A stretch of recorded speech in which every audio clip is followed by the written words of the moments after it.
my co-panelists and some of our co-panelists who are joining us online. Warm welcome to all of you. We are joined by Mr. Madhav Karki from Nepal. Mr. Karki, can you hear us? Yeah, I can hear us. Yeah. Okay. Thank you. And my friend Sharif from Bangladesh. And Shamir. Yes, thank you for having me. Can you hear us, see us? It's all good. Thank you. May I request a little that graphic to be shown on the stage? Yeah. You know, I wanted to draw your attention to this art which is from Orissa. It is actually depicts the marriage of the fish from the sea and the fish from the river. So this connection between river and sea has been an age-old tradition. We, in this part of the world, today we are represented in this panel from Bangladesh, Nepal, India, Bhutan, what we call the BYEI region. Our region is interlaced with so many rivers. From the mountains of the Himalayas, they originate and they form the central core area of what we call the Ganga, Brahmaputra, Meghna basin. And they all flow into the Bay of Bengal. These rivers have shaped our ecology, our topology, our lifestyle, our culture, our trades. And as today somebody pointed out in an earlier panel, we still do not have much of a discourse on how do we go about saving these rivers, which have severe challenges. Whether it is at the mountains, I'm sure Bhutan and Nepal would share their challenges, whether it is at the estuary, or whether it is in the ocean, which is now getting full of plastic waste and other wastes. So, ladies and gentlemen, we have a serious problem here. And how are we going to have dialogues that take this forward towards some kind of a solution? And as the cultural presentation just said, there is no plan B. So, I would like to start with you, Medha. You work on hydrodiplomacy, international relations, culture.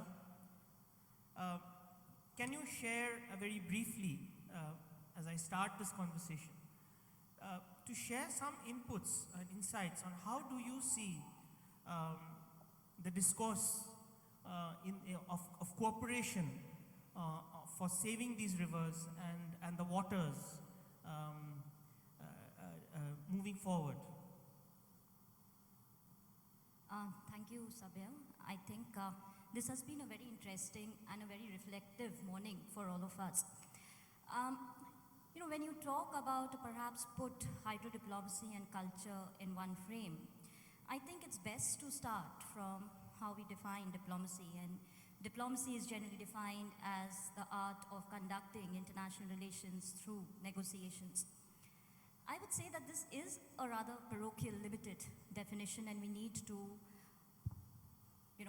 transpose, or we need to replace the word negotiations with communication. And communication, both verbal and non-verbal communication. So when it really comes to, I think, culture and hydrodiplomacy and trying to take things forward, then hydrodiplomacy then becomes really an art of conducting international relations through non-verbal communication, and here culture becomes, or plays, in fact, a very important role. Now, I think this definition really has a a huge significance for South Asia, and I'd say that for two reasons. And also I would say when we're talking about the Indo-Pacific. The first reason is that when we think about South Asia, it's got two selves. It's got a geostrategic self and it's got a cultural self. Geostrategic self, because we all burdened with Curzonian vocabularies of buffers and frontiers, which has had a huge impact on the way the foreign policies are conducted. And the cultural self, of course, are these overlapping cultural past. So the challenge is that how do we reconcile the strategic self with the cultural self, and which are in a way incommensurable to a certain extent. And it's here, I would say, that rivers and culture become very important, and let me explain how. I say this with full conviction because the narratives of people who actually work on rivers and culture, are poets, I would say, like Tagore, like Nazrul Islam, are singers like Farida Parvez or Bhupen Hazarika, are, these the folk traditions which we have, the Bhatiali songs and the Bhavaiya songs in South Asia. Now, when you look at these narratives, these are very different from the strategic narratives because the people, the ecology, and the rivers are really central to the analysis, to their description, to their worldview. And I think when we talk about culture and hydrodiplomacy, we need to get them up front, because this will again help in two ways. Perhaps it will help us to move from this whole idea of political community to water community, which I think is extremely important in South Asia.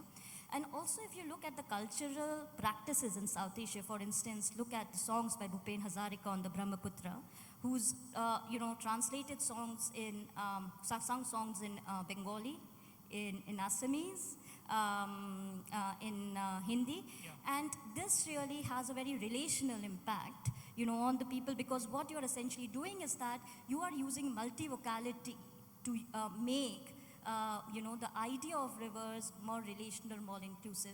And I think culture here, if it really comes to the forefront, then you give voice not only to humans, but also to non-humans. Yeah, thank you, Medha. I think that's an ideal segue for me to go to Madhav Karki, who's joining us from in Kathmandu.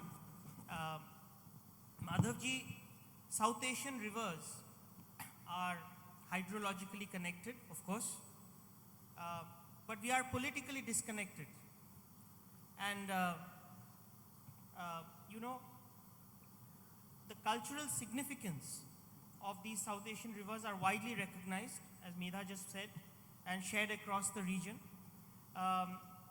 But this importance of this river as one entity moving, which cannot be divided, is not so prevalent, maybe at the political level. Would you like to say something on that? I know that you're also advising the government and just getting into an election mode, so please comment. First of all, thank you for having me and thank you for the opportunity. I think you have asked a very, very pertinent question in the context of today's discourse on river ecology.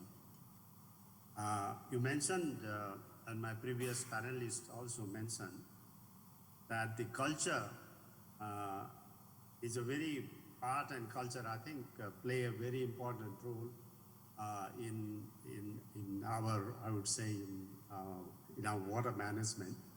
I would like to say that actually a lot of human relations in South Asia has been shaped, I think, in relation to our water management. Specifically, I would like to say that we think value rivers not only for its economic benefits, but its spiritual and its, I would say, non-material benefits. So the ecosystem services which we say our common rivers provide are valued across the regions. And that's why I think we say that culturally and I would say hydrologically, we are very much connected. As you saw in the performance, I think this is art and cultural behaviors have been passed on from one generation to another, and this is why I think we respect our rivers and we worship our rivers. But I think this connection has been rightly, you have also mentioned in your introductory note, have been have been broken because of these political divisions. And this is why I think we need to reimagine, I would say, connect the countries, especially the BYEI country in the Eastern Gangetic Plains, to manage our rivers in the context of climate change. I just came from Egypt, where we had a COP27, which recognized the vulnerability of the crash-pair, which means the source of the fresh water. We also call it third pole, which have been highly impacted by climate change. So I would like to say that culture and art, I think, can be a very strong foundation for making these connections. I think we need to go beyond economic benefits, of which politicians recognize that these rivers provide. We need to highlight the non-material benefits, I would say the intrinsic benefits which our rivers provide. And to do that, I again reflect my observation and learning from ASEAN countries, where you have this Mekong River Commission, which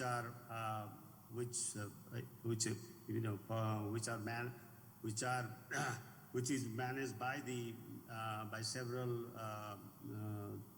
ASEAN countries, and the start, I think, the strength of this commission's success, or the Mekong River Commission's success in forging regional cooperation, has been based on the strengthening and highlighting of the cultural and social pillar. And the way they do is they organize a lot of festivals centered on rivers, which I think enlightens and influences the politicians and policymakers to recognize this connection. Madhav, And I'll just interrupt you. Just two more sentences. Yeah. And the I would say framework in which these connections can be made is the river basin concept, integrated river basin management, wherein we bring all the stakeholders from the source to the, I would say, from the Himalayas, from the source of the river to the ocean, to the coastal regions, and make them participate in managing the river in an ecologically sound and economically, I would say, beneficial and culturally sensitive manner. Right. I think you've really given a great cue. You talked about river basin management. And of course, at COP, it was acknowledged that we need to move from pledge to action.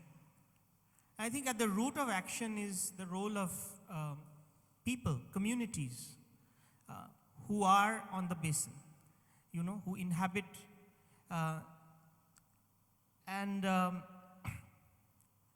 want to now go to Sharif Bhai, who's in Bangladesh. And can you share a few instances of your work, for example, in the communities that you are doing as part of the Bangladesh Poribesh Andolon, to sensitize communities about what is needed ground up for actual action?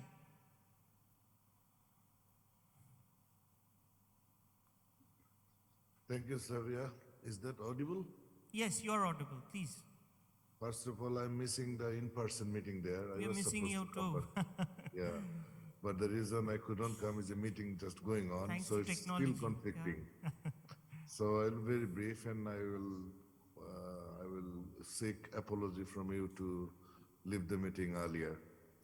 But I'm very impressed by the structure of the panelists and the way you are going forward with the discussion. It would be my pleasure if I could stay full time. It is very important to understand the community perspectives and community situation at the current circumstances we have in our coast.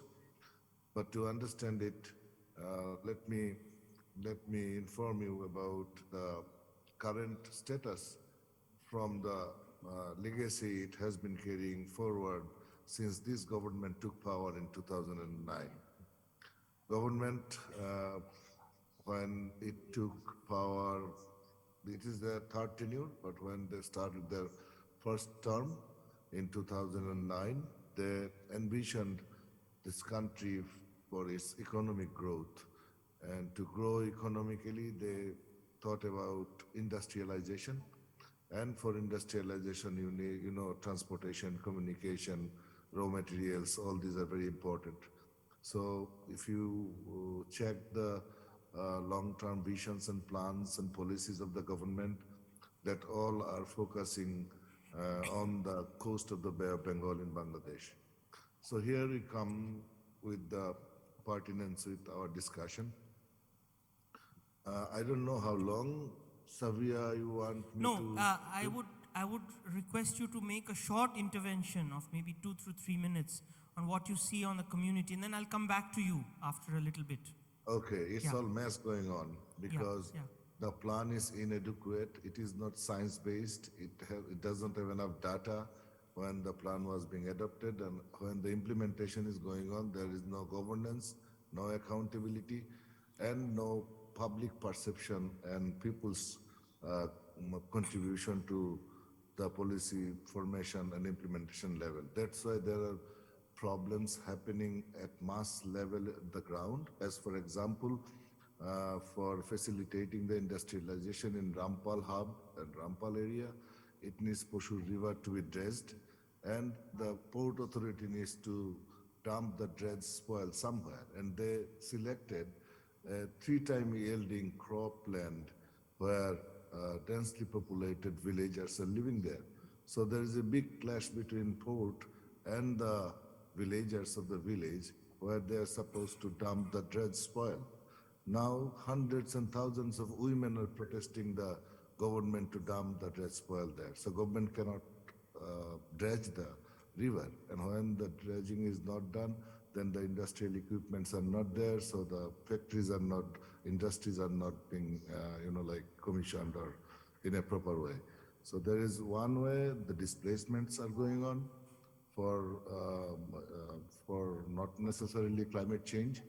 It's for the wrongly implementation of industrialization plan, and it's just an example. So this kind of displacements are happening now in the coastal area where there is a big clash between community and the government initiatives. I would like to stop here. I'm not sure if I could answer your question.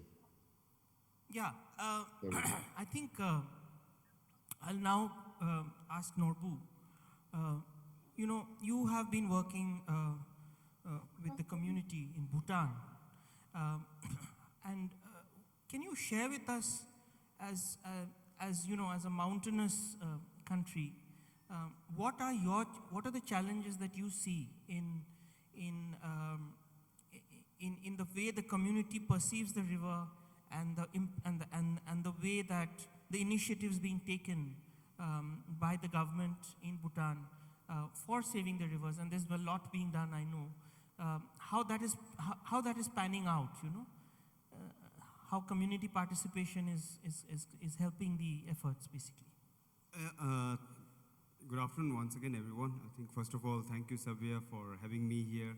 It's I think great pleasure to be among the eminent panelists. Of course, in Bhutan, I think, as we already saw in the morning, that culture, I think, transcends boundaries. So in terms of rivers, or for that matter, water, I think it's been an integral part of Bhutanese culture and traditions. I think we have a strong belief of interconnectedness. I think I'm again very pleased at this moment by seeing that just a wean, I think a bottled water, all the way from Himalayan kingdom of Bhutan, I think to have a sip of Bhutanese pristine water, I think it's a tremendous, I think, message of how connected we are, not only in terms of through the rivers and the oceans, but I think in terms of drinking water also, potable water, we are all connected. So just straight away to the question, I think, Sabyasachi, I think in terms of riverine ecosystem protection, I think we have been working with communities as part of the habitat restoration of some of the iconic critical endangered species, such as the white-bellied herons. I think we have only about 60 in the world right now. Only 60 individuals of white-bellied herons. And then our entry point for working with communities is through the species conservation. And we are trying to provide communities with co-benefits of conservation, conserving these species. So there's a strong, I think, support from the communities for conserving the aquatic habitats. And then we are also working with communities through the formation of local conservation support groups. So I think communities in general, I think they have a positive support towards any kind of initiatives, be it from the government as well as from the NGO sector. Yeah. Thank you. I think I'll bring in Shamir Shehab from Bangladesh now. Shamir, you work a lot with youth. Tell us a little bit about your experiences on how you've been able to mobilize youth energy towards this. I mean, I know that there are challenges, but at the same time, I think in Bangladesh also there's lots happening on projects of conservation and saving rivers, water bodies. There's increasing awareness. As I've been watching this through our Nadi engagement for the last 5 years, and I see there's a definite up curve, a sharp up curve, I would say, in the level of awareness. Can you share a little bit about your work and also how you see the youth sentiments panning out in that direction and awareness of the youth in this direction? No, good afternoon, ladies and gentlemen. Thank you so much, Sabyasachi and the Asian Confluence team for having me in this forum, and it's an honor and privilege. I'll try to be very brief and short. I think the other co-panelist in this discussion, Mr. Sharif Jamil from General Secretary of BABA, summed it up very well, the challenges that is actually there. So these challenges actually affects the young people, and how that is so. So I think if you go to the coastal communities in Bangladesh right now, you will see that how access to natural resources, here we are particularly talking about the rivers, that is an water commons, how access to these water commons has reduced over the years. I mean, fishermen would previously get a chance to go and fish, but this is a complex discussion, the whole host of reasons, but now if, let's say, a son from the fisher folks family want to do fishing, want to live the livelihoods dependent on the fisheries, that option is not so much of there. So how young people is getting affected, I think the diagnosis of the problem is very, very crucial. Otherwise, we will keep doing stuff, getting the wrong medicine, and we're not going to solve the problem. And I think some of it actually alluded by Mr. Sharif Jamil as well. There's a lot of discussion about the climate change, but I myself find it very hard to attribute right now, right at this point, that to what extent climate change has contributed to the decreasing fishing resources, fisheries in my country. I don't see much of evidence of that. But rather what I see is the governance mechanism, the accountability mechanism, that is at the heart of the problem. And it is causing sufferings to the life and livelihoods, everyone. And this is affecting more so, particularly young people. So the reason I say it, because these understanding, diagnosis is very, very important. And Sabyasachi, in the beginning of this panel, you set out the context. You mentioned about the plastic pollution, right?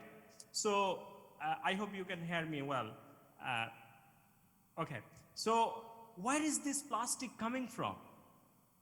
The large majority of this plastic pollution is probably contributed by the industry sector in Bangladesh.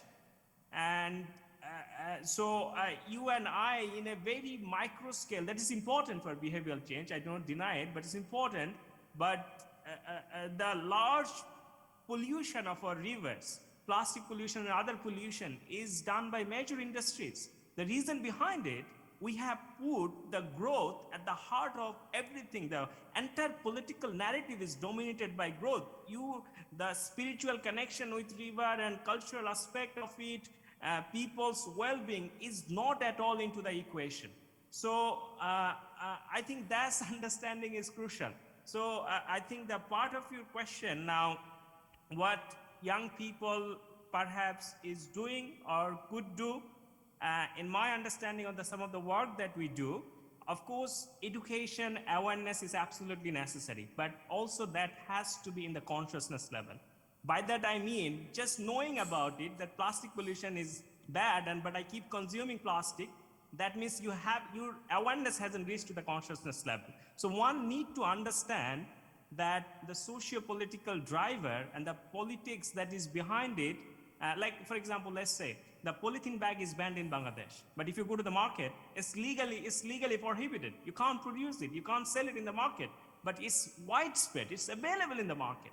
So I think what we have been trying through our programs in here in Bangladesh to take this education and awareness to the consciousness level. That's first point.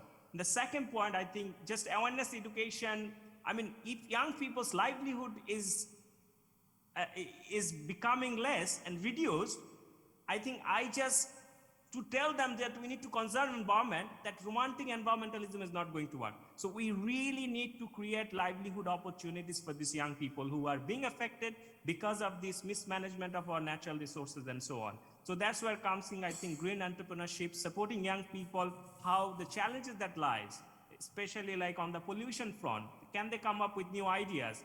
How as an organization, entities, government, business, private sector can support those young people in incubating those ideas and supporting them so that they can scale up and have an impact. I hope I was able to respond to your question. Happy to take it. Thank you, Shamir. Sabya, may I get 3 minutes before I quit, because I need to attend also that meeting. Can you give me 3 minutes? Okay, then I would ask you one question in follow-up. Okay. Specifically to what Shamir said, since what are the communities, Shamir talked about 2 points. One is about youth and plastic pollution, and the other is about livelihood, right? Yes, yes. Can you share specifically Yes. about how aware, or what are, if at all, any projects that you are doing to make communities aware of the use of plastic, for example, about polluting our rivers, number one, and how that discourse is linked to what they're doing for their livelihood, actually. Thank you. I will come to your question after adding some points on Shamir, and that is also was in your question. I'm giving you an example. There is another one industrial hub coming up in Paira, which is very close to, like at the middle part, just in the Meghna estuary. And all those industries are basically coming by Chinese influence. And at least three coal-based power plants are under construction on a river called Rabnabad. Now, Rabnabad is one of the 3 major fish migration route to the country, mainland. You know Hilsa eel is the national fish of Bangladesh. In 2017, 38,000 metric ton of Hilsa were landed in merely Kolapada Upazila, where there are more than 3 under construction Chinese coal plants. So now you think about the fisher folks, you think about the middlemen, you think about the people in the market who are selling the fish. And this leash will not be coming anymore because the leash is very pollution sensitive species. This is one example. It has relation with the livelihoods, it has relation with the economy and everything. But with the geopolitical thing that was there in the preamble that you sent to me, if you want to connect the Chinese influence of that plants, you can connect it with the Chinese mega project proposal for Tista River, which is in the northern part of the country. If you see, the very specific company, Power China, they are constructing the power plant in the Paira hub, and they have proposed the Tista River restoration project in Rangpur. So they have geopolitical objective, and that's why they are setting up the coal plants there. So there are livelihoods issue, there are sustainability issue, there are climate change issue, there are air pollution and other issue, there are geopolitical issue. So now how we are managing our rivers, you rightly said that government came up with many legal frameworks, many committees and many initiatives to save our river. But the problem is with the mindset, in the approach. What is your approach? Are you protecting the river with an ecological approach, or are you protecting the river with a commercial approach? If you go with the commercial approach, then you will see the river is a way of navigability only. You will dredge where the shipping can be done. But if you think about the ecology, then it's a coastal country. A river is not merely a river. It is together with other small rivers, canals, and other wetlands. And it has a big flat plain. It has a foreshore. So here we are making disaster for our country. And it should be addressed. And the mindset is very important. Another one thing, plastic pollution. He mentioned in 2002, Bangladesh banned plastic polythene. And Bangladesh is one of the pioneer countries who actually banned plastic, single-use plastic. But if you go to the river, we are working on the river pollution in Dhaka together with USAID. If you go our river, you will find more than 7 to 10 feet of plastic underneath the river. When the dredging, it was carried out by the Navy, the Navy of the country to dredge the Kornofuli River in Chittagong, they could not dredge it because of the polythene and plastic underneath.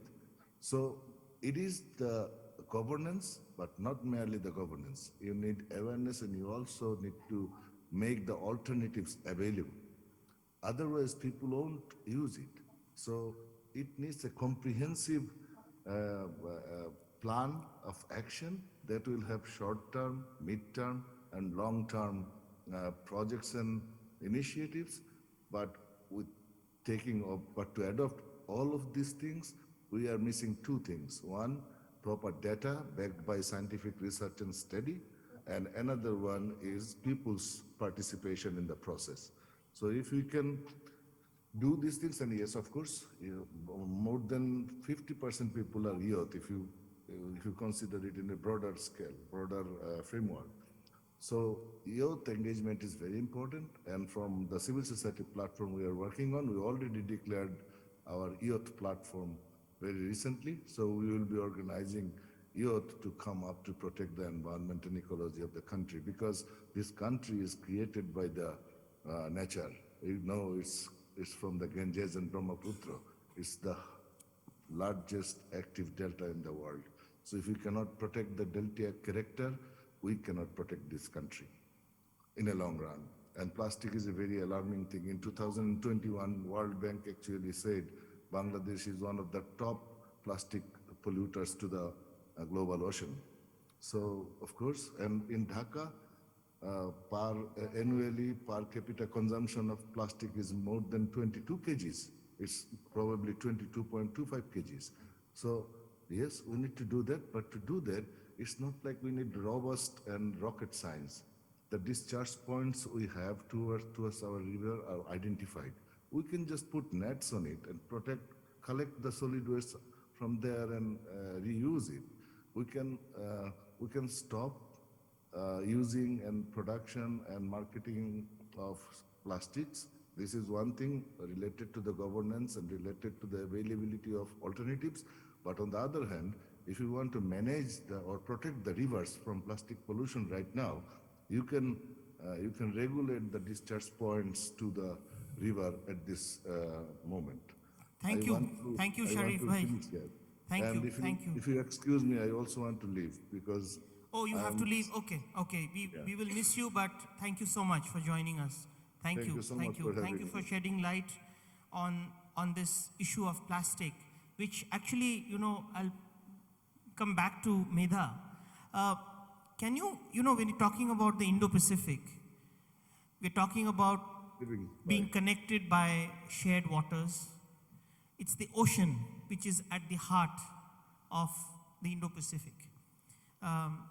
We normally see oceans as dividers, but in this case, the ocean is the connector. It is connecting the lands. At an international level, how big is this problem of, how big, the problem is big, we all know that, but how much is the awareness of this issue of plastic pollution? Both at the marine, at the estuary, at the river. So thank you, Sabya, again for that. But I think, this whole idea or discourse of putting the rivers and the ocean is so very important because, you actually shift your gaze from a very land-centric understanding of South Asia to a very maritime-centric, because South Asia has another identity, and that is a deltaic identity. Moreover, when you talk about plastic is something which actually, joins or stitches together terrestrial life and the aquatic life. Now, when it really comes to, I would say, some specific developments which have actually happened at the international level, of course, there is a lot of awareness. The normative framework is already there. It's really about sustainable human behavior, something which my co-panelists pointed out, and I think that really depends on our personal determination. But the first thing is the United Nations Convention on the Laws of Seas, has several articles in terms of preventing plastic pollution. Then I think there are international organizations, particularly IMO, UNEP, the FAO, which are very issue-based, and they also really talk about, fisheries management in particular. And I think this again is very, very important because we know they are migrating species, from the sea to the water. And, this itself, I think, is related to plastic contamination. There is, in fact, I think, a UN General Assembly resolution also which talks about plastic. Then, apart from this, there are many international frameworks, for instance, the CBD, the Convention on Biological Diversity, the Basel Convention. All these frameworks are there, which in fact talk about plastic contamination. But, even the MARPOL, which is the legislative body in terms of monitoring plastic, pollution. So I think in terms of the mitigation approaches which we need to take, there are ample of frameworks there. The challenge is really the human beings and, the political economy, behind plastic. And I think there are ways to translate it, which my co-panelists have already pointed out. But I think, apart from all this, it just boils down to sustainable human behavior in terms of just being so aware of the own carbon footprint that you're leaving behind. I think there is where change begins, yeah. Yeah, thank you, Medha. I think,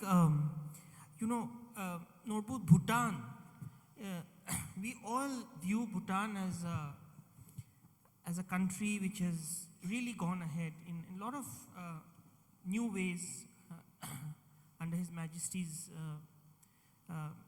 guidance, in new ideas,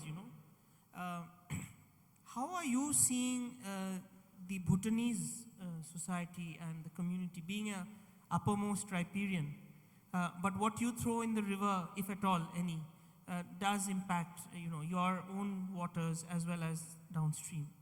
How do you see this matter of plastic pollution panning out? Is it an issue at all in Bhutan, or is it a challenge, or is it something we should learn from, Thank you, Sabyaji. I think definitely, plastic pollution, has become an issue in the recent times in Bhutan. Increasingly so because we are now, becoming a more consumeristic society, And as we are geared towards graduating from the LDC status, I think, and then achieving far more socio-economic development, rapid economic development, urban areas are spawning like anything. So definitely, I think solid waste management is the issue. And then, of course, from there also plastics pollution, I think it's really an issue. If you span across all the major river basins, I think every nook and corner of the forests along the nature trails, I think you'll find plastics there. So definitely, I think plastic pollution is an issue, not only on inland, but also in terms of aquatic ecosystems. So definitely plastic pollution. But Bhutan, I think we have also taken some initiatives in terms of managing the waste in total.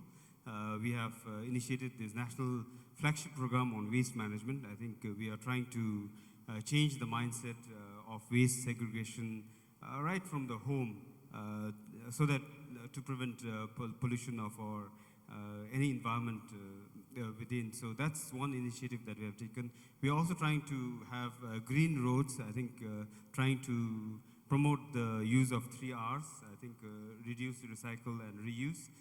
Promoting green roads through plastic waste. I think resurfacing of the roads, I think in a way that also minimizes the emission of greenhouse gases and then reduce plastic pollution in general. Yeah, thank you.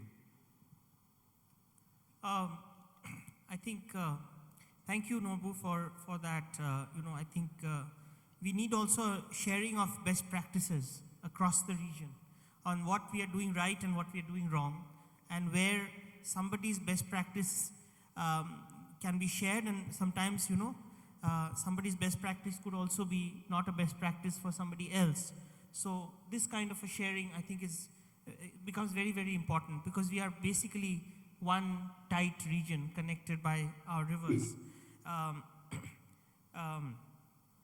And on that note, Madhavji, I would like to ask you, you referred to, I'll ask you 2 questions actually. You referred to learning from the ASEAN region, from the Mekong experience. And also we have our own experience in South Asia, which is still, I think, nascent in level of collaboration. But you, as the, advising political parties, how committed or how active is this discourse of talking about our shared rivers, shared waters, or even waters and rivers, and this issue of addressing climate action and its and the impact on water? How is that discourse panning out in Nepal?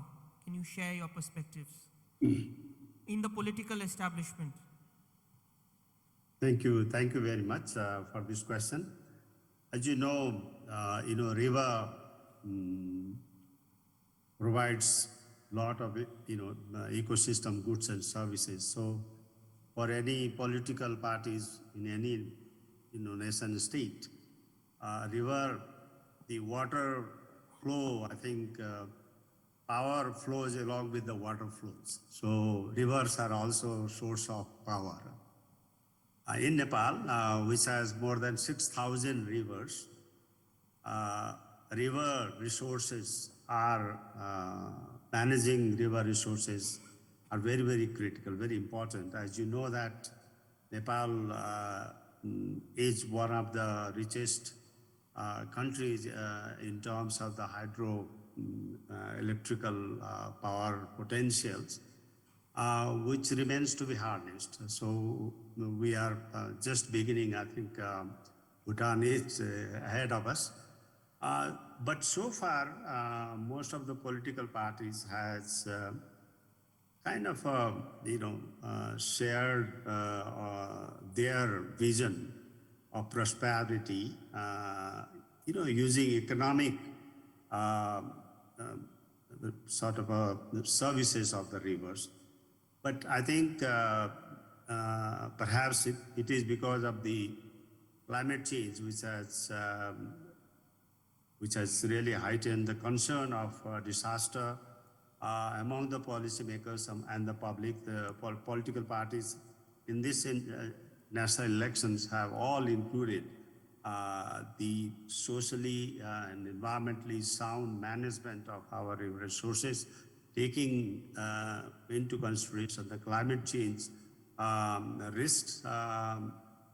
So I feel that there has been recognition now that we need to manage our river for water, for power, for other like forest resources in an environmentally sound manner. So that's the first point.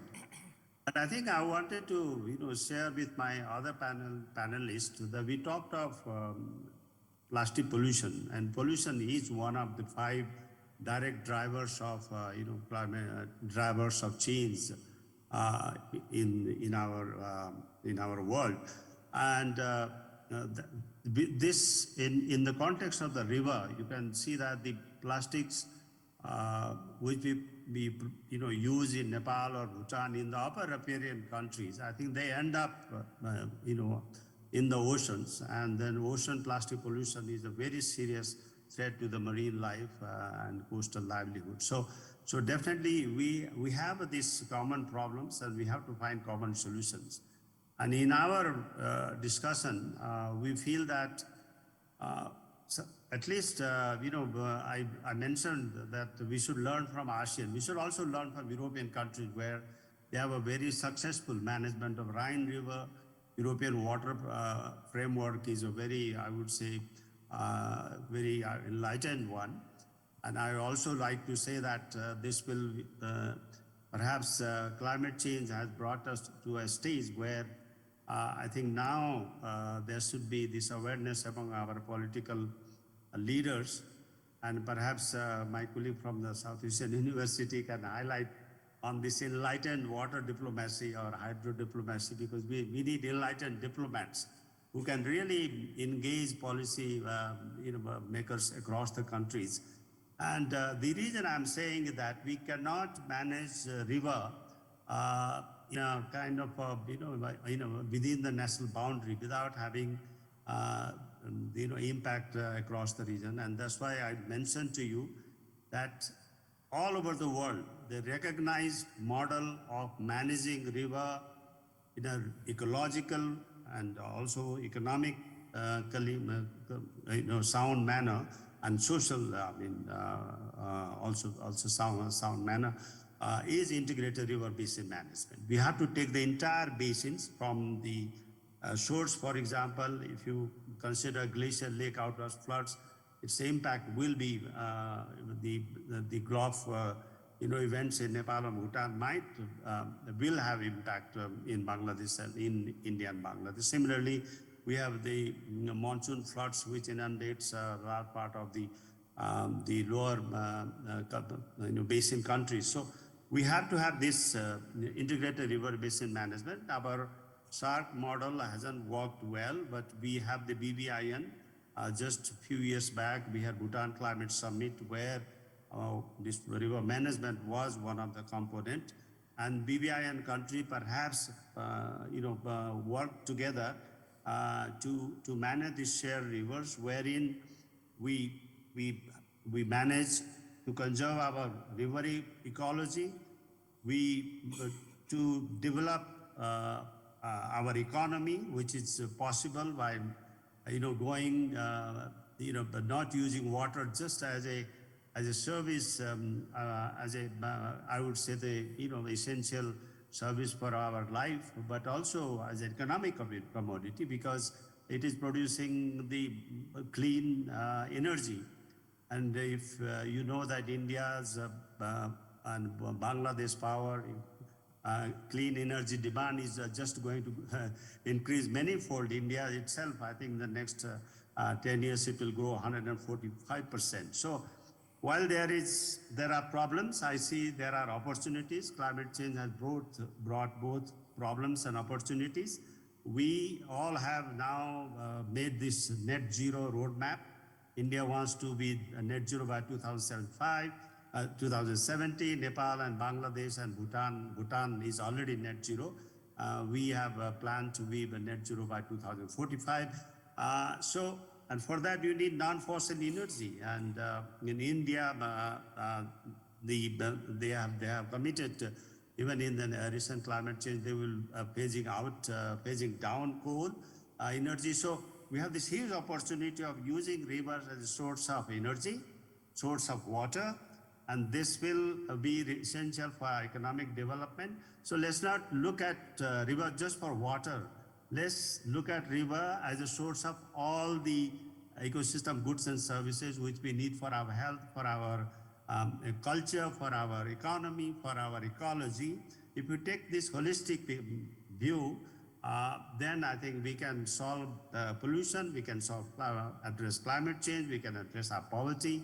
So we need this holistic view. Thank you. And my discourse, we call it transformative, view, which means that we first have to change the behavior, change the mindset of all the stakeholders, utmost of the policymakers, and think regionally and act locally. And this is the way to succeed.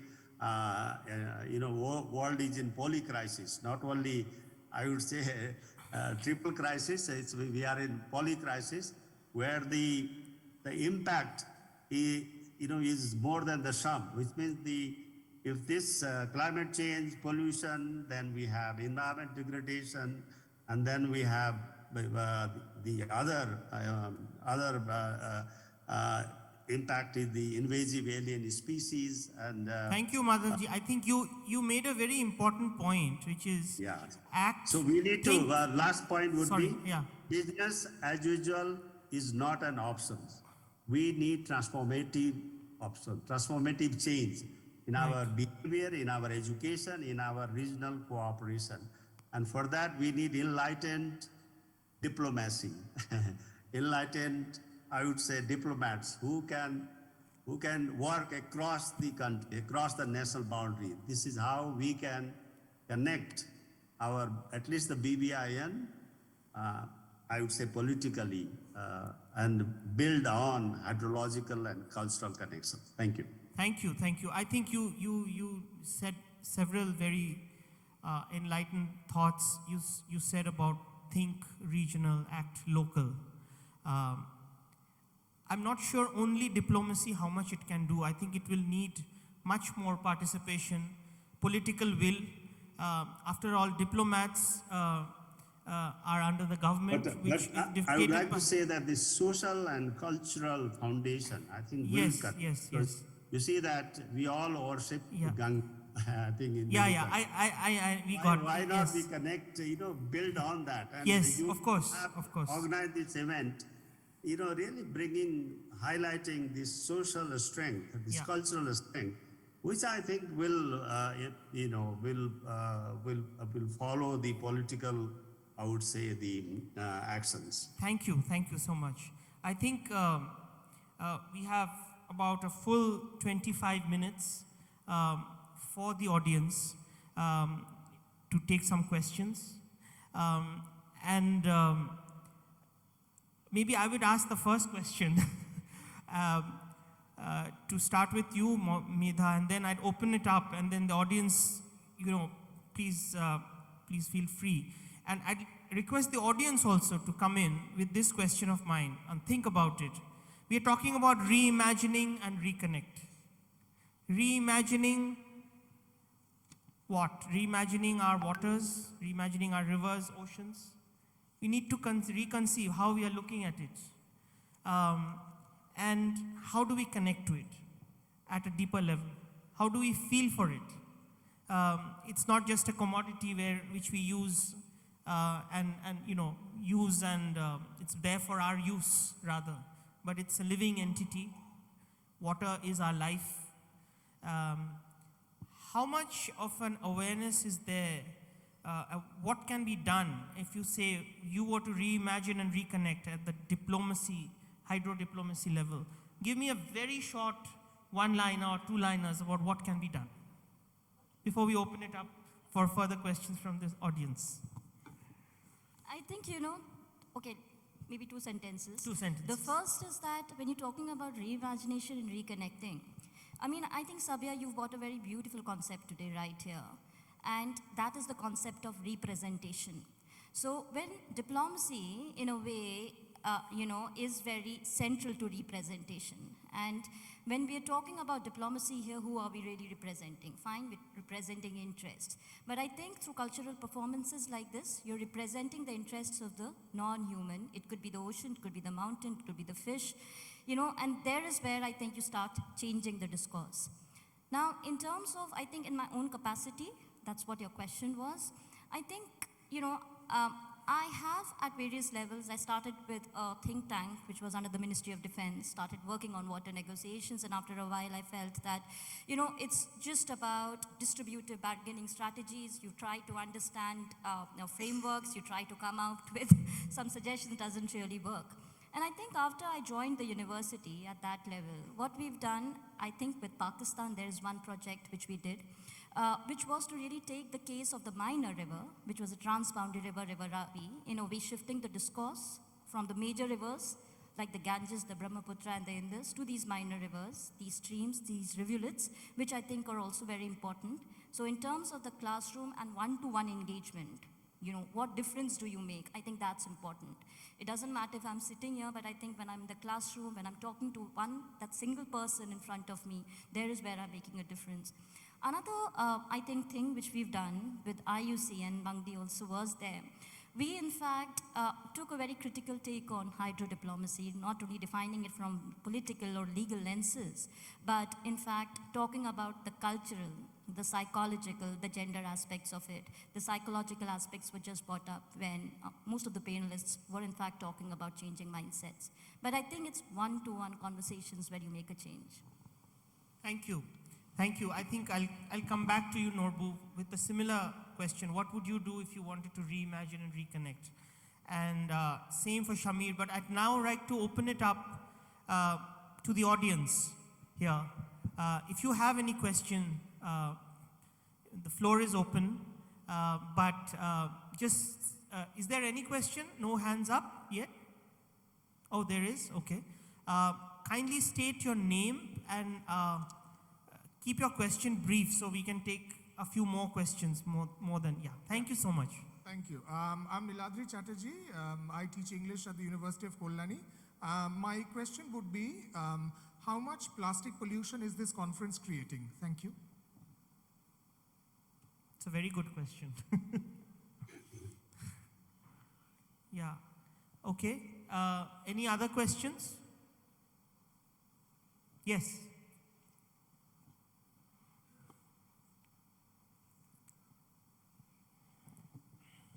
I'm Melinda Pavic. I'm the U.S. Consul General here in Kolkata. I actually wanted to respond to your question, if that's okay. Yes. I wanted to respond with an example that I've been watching closely, but I have to admit I'm not sure where it's been in the last couple of months. And it's the example when we were talking about representation, the example of a Native American tribe in my own home state of Minnesota that has been, has wild rice that they grow, that grows wild in the waters of the lakes of Minnesota. And the amount of wild rice that grows has been diminishing very rapidly over the years. And a lot of that has to do with water pollution and changes in water temperature. And so that tribe is using some of the treaties that they have with the United States government and other entities and is representing wild rice as a plaintiff in a court case. That wild rice has the necessity to exist as a part of the culture of the indigenous tribe, and therefore it needs to be protected. Now, of course, that is still going through the court system, and it'll be very interesting to see how that use of a, essential cultural heritage is reflected or supported in human-made courts. So I just wanted to bring that as an example. Yeah, thank you so much. I think we have also a few cases where the river is in litigation because the river is a living entity per some court directives. and what we do to the river has legal repercussions, but it's a matter of also implementation of the law, and yeah, so that's, I think, a discourse I would really think we should take that forward, in reimagining and reconnecting. I'll take a few more comments from the floor before we come back to the panel, please. Yes?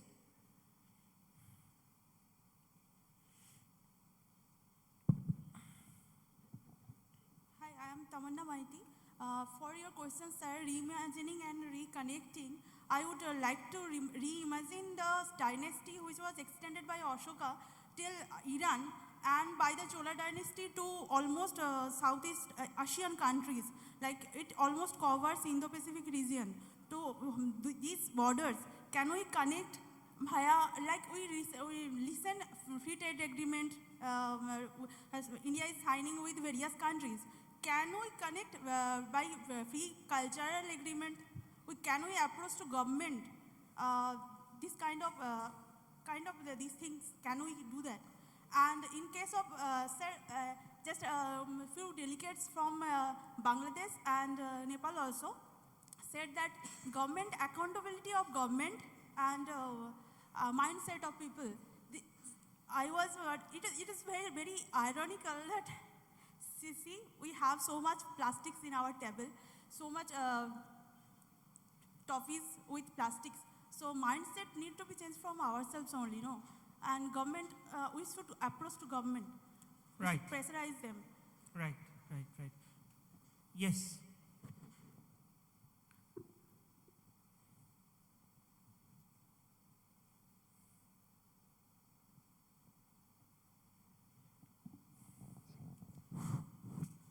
There is no denial of the fact that plastic is the most, what should I say, the efficient contributor as the polluter.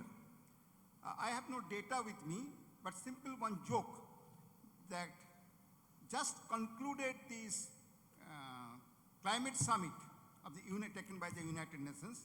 The Coca-Cola, the biggest polluter, they sponsored the event. So this is, you see, the way they actually, one side they are contributing, other side they are contributing for the pollution. Even if we go to the remote village, the people when receive us today, they don't offer, they offer the green coconut, but one bottle of Coca-Cola. When actually we meet in the meetings, actually there is a provision of glass of water, but only these bottles, as my young friend suggesting there. Even in the railway stations, there is no provision nowadays that drinking water is provided. Only we carry with us the plastic bottles. It is not happened in one day. Systematically, in a planned way, day after day, a situation has been created that the trust is gone and the people are depending only on the plastic bottle waters, carried bottles, not actually other. In our school days, we used to take the water from only the tube wells. But nowadays, even the guardians, they actually send their wards with a bottle of water. So systematically, it has been done. Right. So systematically, we have to undo it. There is in a planned way, first the awareness. And awareness not only from the government level, NGOs, social activists, everyone should jump upon. Otherwise, this problem will not be solved. And this only data will be there. Then the rivers, riverines, etc. are polluted with the plastic bottles, and then those animals, the fisheries, etc. everything, lives are jeopardized. Sure. That is the. Thank you. Yeah, one more.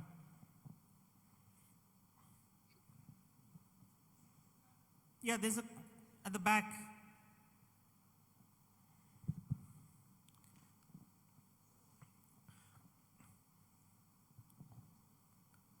Please introduce yourself and make it brief, the question, please. Thank you for acknowledging my presence. Good afternoon, plenipotentiaries of higher order. This is Anurag Ghosh. I'm a college freshman from St. Xavier's College, Kolkata. I would like to keep my question very laconic.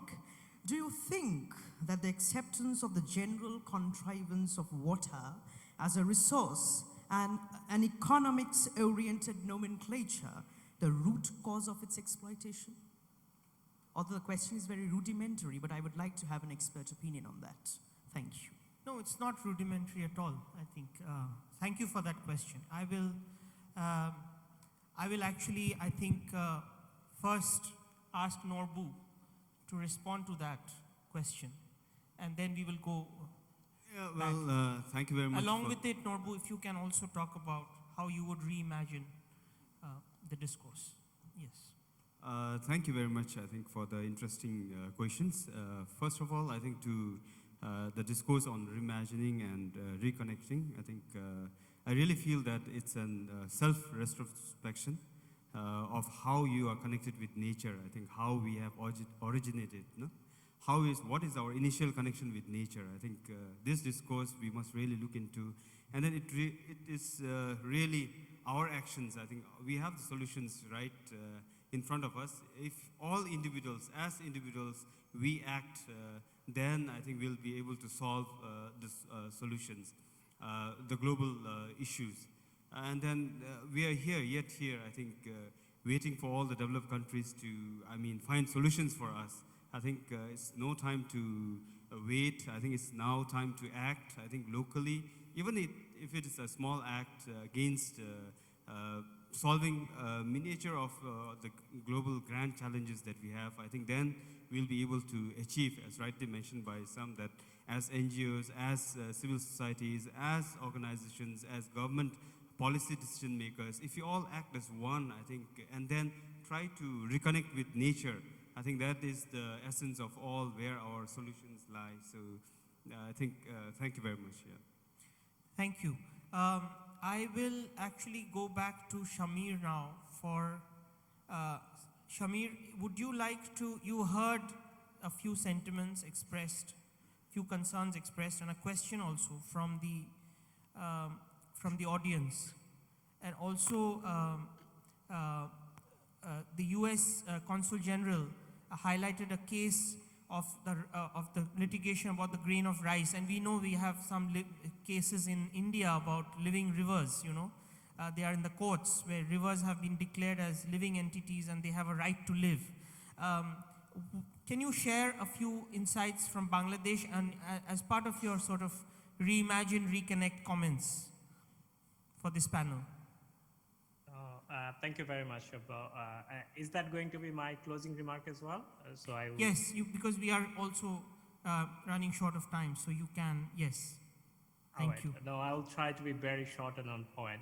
On the point of plastic pollution and the pollution this conference and other conferences that recently completed the COP, I think I very much agree in spirit with whoever was brave enough to raise that question. And see, that's the reason I am not flown into in their conference. I'm joining here virtually. So I hope I make my case. And but I think the last question, the young gentleman from the college that asked about, if I understood that question correctly, are we taking nature more from utilitarian sense? It's a tool for economic growth and so on. I think that, to me, in my personal opinion, I think that's where the problem lies. Even see how we talk about rivers and water in Bangladesh, we call it water resources. So the moment you call it water resources, you primarily thinking about it from a very economic perspective. And you are thinking about what utility you are going to get out of it and what's the best way to actually maximize it, even if it is for conservation. So in my very humble opinion, I think that's where the philosophical approach that we have in conserving nature, that's where the problem lies. Think about it. I think this pollution problem, this ecological environmental crisis, the climate crisis, heart of it is what? We are overshooting our planetary boundaries. The extent to which this planet can regenerate itself, can sustain and maintain the balance, we are consuming our resources in a way that is overshoot. That is half the problem. If my 2 shirts is good enough, I have having 10 shirts. I have 10 pants. I have 5 pairs of shoes. 1 running shoes, 1 party shoes, 1 going to conferences, 1 going to, I don't know, wherever. So that's where the fundamental problem, and if we do not realize that, I think I am very, very skeptical, no matter what solution. I mean, we are talking about transition to renewable energy, but renewable energy is going to create another set of problems, actually. Let's not go into discussions, but I think on your point on rethinking and reimagining, what I would say, we are primarily talking about saving our rivers, conserving our rivers, right? Make it pollution free. So I think what I see in the conservation effort these days, two things is missing. One is human rights and justice is not at the center of it. So I may be doing conservation work that may be coming at the expenses of the basic fundamental rights of the communities, and I may be perpetuating injustice. A very quick example of it. Let's say fish stock has gone down. I need to now put a ban or announce an marine protected area because I need to conserve fish. But what happens to the millions of people, thousands of communities, those who are dependent on those fisheries? So if I do not take their livelihoods, their rights into that equation, and number one, this is an injustice. Number two, these actually do not sustain in the long term. So just look at the evidences that we gathered in the past few decades where communities' voice in the design of conservation project, communities' participation in that project is not ensured. I hardly see that any conservation effort that has been successful to achieve the outcome in a sustainable manner that has actually improved the situation and affect the life positively. So in my rethinking and reimagining, I think the voice and participation of the communities where the projects is going to be, who are affected, is very fundamental and very crucial, and we need to make sure. And with that, if I get 30 seconds, I know many of the discussions what we have, I mean, what transpired here, by the time we go home, we just will forget. So one little exercise that I always do, people probably will remember, if you can see me, those who are in the audience, if you can just follow me. I'm not sure if audience, sorry if I make you a bit uncomfortable. We can see Okay, you. so see, I have taken my left hand over there, and then one finger I'm clapping, 2 finger right now, I'm clapping, 3 finger I'm clapping, 4 finger I'm clapping, 5 finger I'm clapping. So if you have clapped with me in the audience, you see, of course it starts with me. Maybe then to my family, then to my communities, then maybe the larger society. Once everyone joins, the changes, the desired future that we would like to see, I think that's very much possible. With that note, I would like to thank you, Shamir. India, and thank you very much. Thank you. Thank you very much. Thank you. Well appreciated, very much. Medha, would you like to react to especially what our young friend from St. Xavier's talked about and the issue of what the other sentiments expressed? Yeah. So I think a very pertinent question, because frames are very important, because the frames which you have, through that you see the world. And when it really comes to water, you know, water is not just a resource, it's a source of life. I think that's really the fundamental starting point through which we should start conversations. The second point, I guess, you know, coming to this, to taking this further, so there are rationalistic ways of looking at water, and there are relationalistic ways. There are more relational ways and rational ways. Rational ways are primarily, okay, fine, we're talking about the way negotiations happen, we're talking about water in arithmetic terms, we're talking about rationality of water, you know, quantity, water quantity, etc. But I think there was a very significant point which was in fact raised by Karki ji.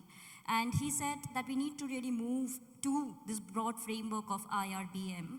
And IRBM, Integrated River Basin Management, is really a relational way of looking at water, where something happening high in the Hindu Kush Himalayas are definitely impacting the ocean down there. I mean, the fact that one scholar has called Bangladesh flattened Himalayas really talks about this relationality. So here the nature is telling us something.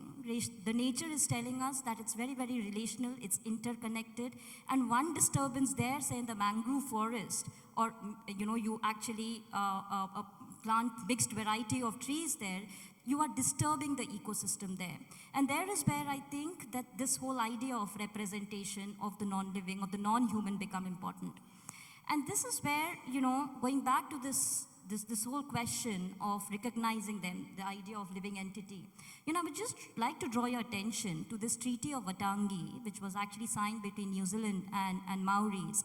And this was supposed to be a relationship building treaty, which of course was criticized later because the idea of relationship was not just between the Maoris and New Zealand, but it was really about the relationship with the earth, the soil. It was an entirely different cosmological vision. And there is where I think when we're talking about changing mindsets, we're not just talking about a universal understanding, but I think more about a more pluriversal understanding, which is a more relational, interdependent understanding of the world. And I think if you look at the South Asian intellectual legacies themselves, they in fact really talk about this dependent origination. And that is something we need to grasp, I think. Bhutan is in fact, a living example of this. If you want to know more about relational thinking, look at the gross national happiness of Bhutan, more in the philosophical manner and the Buddhist inspiration that it really gets. Yeah, I'll stop. Thank you, Medha. I think we are out of time now. I'd just like to close this panel with a couple of thoughts. Firstly, I think we need a system approach to this issue.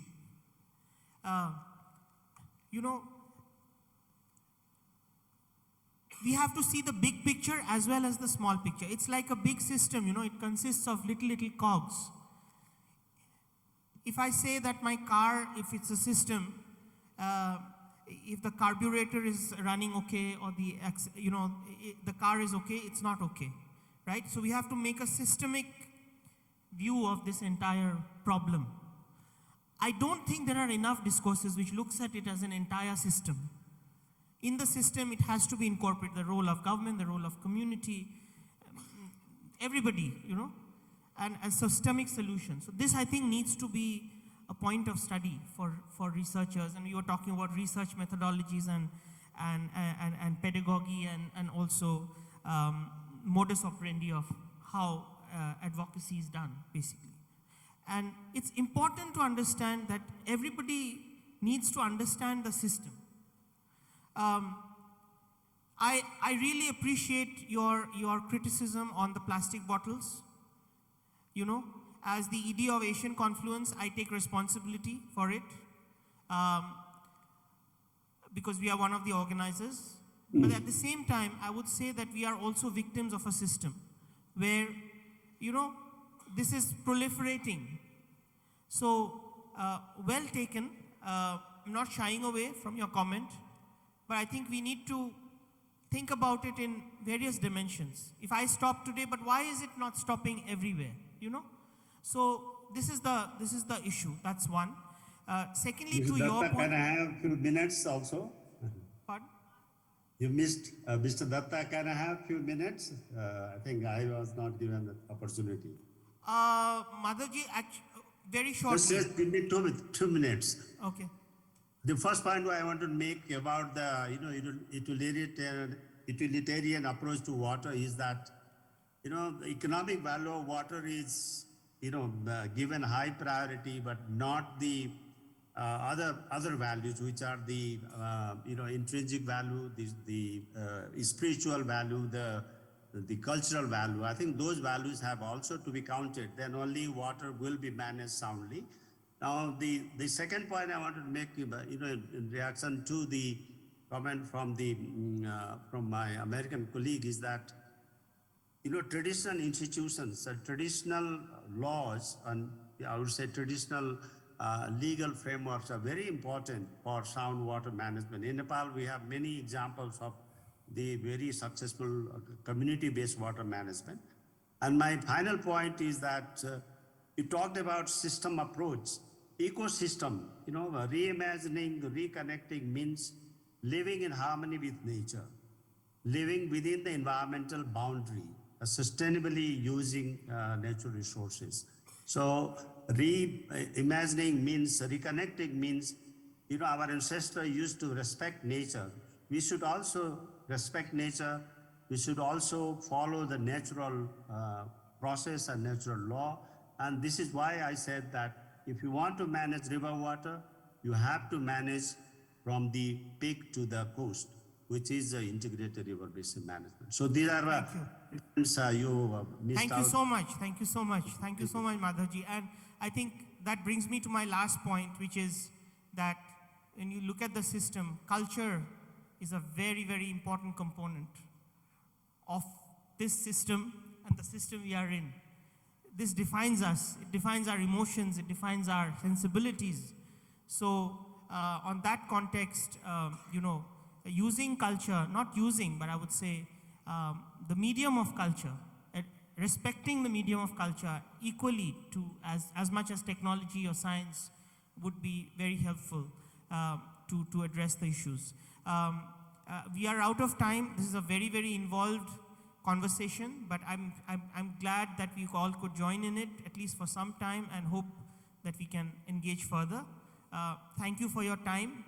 Thank you for your comments, and thanks to all our panelists. Thanks to technology for making it all happen, that you could join us from Bangladesh and Nepal. And we have a truly BBIN panel here right now. And my last recommendation is let BBIN take up this issue of a joint basin approach to all our rivers. So thank you very much, and good evening. Have a good evening. Bye. Thank you.